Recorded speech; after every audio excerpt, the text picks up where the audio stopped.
Madam మీరు complaint ఇచ్చినట్టున్నారు, మీరు కూడా కంప్లైంట్ డీజీపీ అది ఏమైంది మేడం?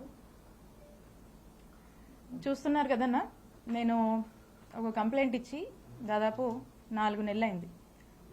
ఈ 4 months నుంచి చూస్తున్నా దాని మీద నో స్టేటస్. వాళ్ళకి దాని మీద ధ్యాస ఉంటాయి కదా, అప్పుడెప్పుడో 2019లో అంట అది జరిగిన దాని మీద ఇప్పుడు కేసులు కడుతున్నారు. అది జరిగినట్టు మ్యానిపులేట్ చేసి కేసులు కడుతున్నారు. ఇప్పుడు మేము ఇస్తే ఆ కంప్లైంట్లు పట్టవంట వాళ్ళకి. సో ఖచ్చితంగా దీని మీద నేను పోరాడతాను, దీన్ని వదిలిపెట్టను.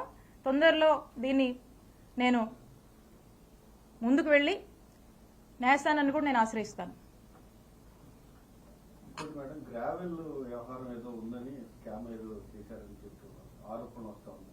ఏదన్నా గ్రావెల్ కి సంబంధించి ఏది క్రషర్స్ ఇప్పుడు మాట్లాడుకున్నాం కదా ఒక కట్టుకథ గురించి. ఇప్పుడు ఇలాంటి కట్టుకథే ఆ క్రషర్కి సంబంధించి కూడా.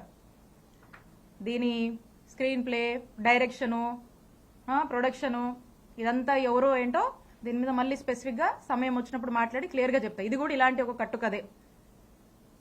ఎప్పుడు ప్రజల్లో డిఫేమ్ చేయాలి, పదే పదే హ్యూమిలియేట్ చేయాలి, భయపెట్టాలి, ఇబ్బంది పెట్టాలి, అల్లరి చేయాలి, అవాస్తవాల్ని వాస్తవాలుగా చూపించేటువంటి ఒక ప్రయత్నంలో భాగంగానే ఇది కూడా ఒక నెరేటివ్ బిల్డ్ చేశారు. దీని గురించి కూడా ఖచ్చితంగా సమయం వచ్చినప్పుడు నేను మాట్లాడతా. నేను ఒకటే చెప్తా ఉన్నా, నేను ఎమ్మెల్యేగా పనిచేశా, నేను మంత్రిగా పనిచేశా, నేను దేనికైనా ఏ ఛాలెంజ్కైనా సిద్ధమే. నేను ఏ రోజు ఏ తప్పు చెయ్యలా.